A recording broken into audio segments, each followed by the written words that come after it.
कि एक बार किसी गांव में दो भाई रहते थे। कितने भाई थे? बड़े वाले भाई की शादी हो रखी है, माता पिता दोनों के है नहीं, छोटे वाला भाई पढ़ाई करता है, बड़े वाला भाई मजदूरी करता है, पर बड़े वाले भाई का एक ही सपना है कि मैं अपने छोटे वाले भाई को नौकरी लगाऊं। क्या लगाऊं? अच्छा, कहानी शुरू यहां से नहीं होती, कहानी यहां से शुरू होती है कि हरिद्वार के अंदर एक बाबा जी रहते हैं। कहां बाबा जी रहते हैं? और सुबह सुबह डेली जल्दी गंगा जी में उठ के स्नान करते हैं, नंग धड़ंग एकदम। और गंगा जी का पानी भले कितना ही ठंडा हो, लेकिन सुबह उनका पक्का है कि 4 बजे जाके अपने को नहाना है। और गंगा जी की जिधर से गंगा जी आ रहे हैं उधर सामने खड़े होके एकदम, जब नहीं उल्टी दिशा में खड़ा हो एकदम सामने, तो एकदम पूरा यूं मुंह पे आके गंगा जी वाला पानी लगे। और वो डेली उनका रूटीन। एक पत्रकार डेली नोटिस करता है ये बात, और पत्रकार देखता है कि यार बाबा जी डेली सुबह सुबह आगे नहा के जाते हैं। एक दिन पत्रकार उन बाबा जी को पूछता है कि बाबा जी, आप डेली सुबह सुबह गंगा जी में उठ के इस प्रकार नहा के जाते हो, आपको डर नहीं लगता क्या? और बाबा जी ने कहा कि यार डर, भय, काम, क्रोध, मोह, माया, इनसे बहुत ऊपर हूं मैं, नजदीक ही नहीं आते। पत्रकार और बाबा जी दोनों दोस्त बन जाते हैं। एक दिन पत्रकार को बाबा जी एक कहानी सुनाते हैं जो मैं अभी सुनाऊंगा आपको।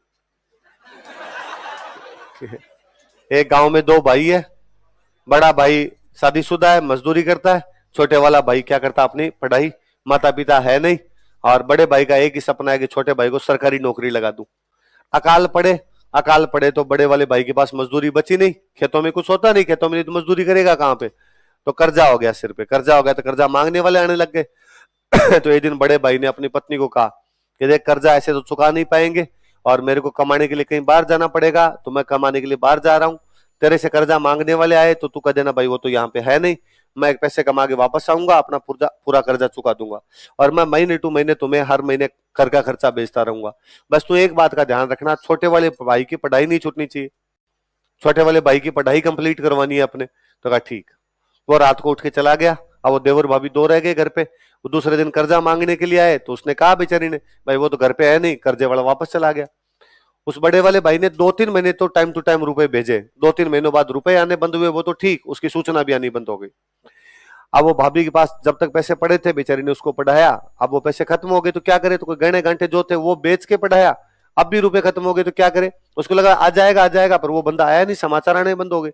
तो उसने मजदूरी करनी शुरू की। वो भाभी मजदूरी करती और अपने देवर को पढ़ाती, भाई मेरे पति का सपना है कि इसको क्या लगानी, सरकारी नौकरी। समय के साथ में जो छोटे वाला भाई सरकारी नौकरी लग जाता है। पर अब इतने में बड़े भाई के कोई समाचार नहीं। गांव वालों की पंचायत बैठी और पंचायत ने कहा भाई यदि इतने समय तक उस आदमी की कोई जानकारी नहीं है, इसका मतलब आदमी मर चुका है, वो आदमी अब जिंदा नहीं है। तो वो जो उसकी पत्नी थी उसको पीहर वाले वापस ले गए, भाई जब इसके पति की डेथ हो गई तो इसको वापस ले जाएंगे। तो वो उसको पीहर वाले लेके चले जाते हैं। उस वो जो महिला थी जिसको पीहर वाले वापस लेके गए, उसका जो पिता है वो दारूड़ी आदमी है, और उसका पिता उसको किसी को बेचना चाहता है रुपए के बदले में। और एक दिन वो सुनती है उसके पिताजी एक सेठ से बातचीत कर रहे हैं कि मैं मेरी लड़की को इतने रुपए में बेच दूंगा और तू मेरे को इतने रुपए दे दे। और वो बेचारी सोचती है कि भाई ये तो बहुत बुरा हो रहा है मेरे साथ, कहाँ जाऊं।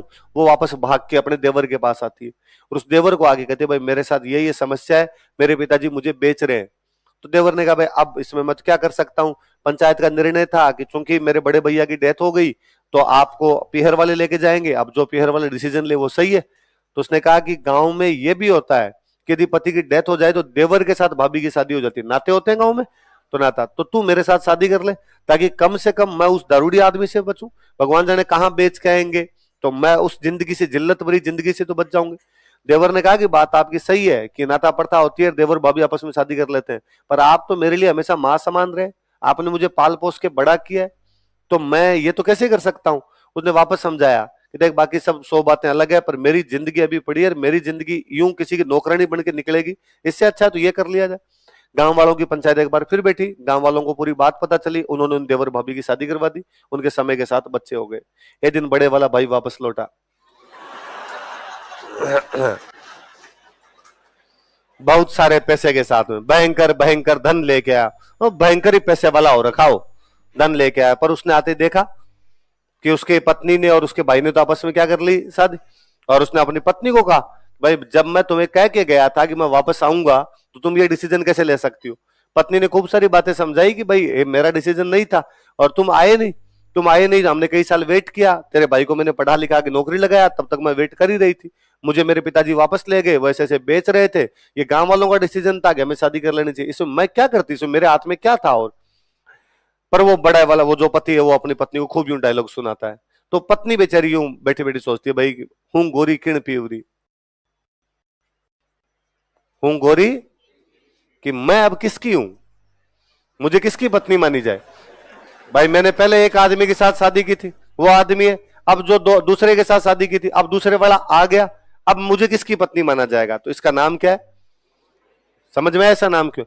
वो बड़े वाला भाई सोचता है कि यार यदि मैं नहीं आता तो इनकी जिंदगी कितनी सही चल रही थी। इन्होंने ये नौकरी लगा हुआ था, इन्होंने शादी कर ली, इनके बच्चे थे।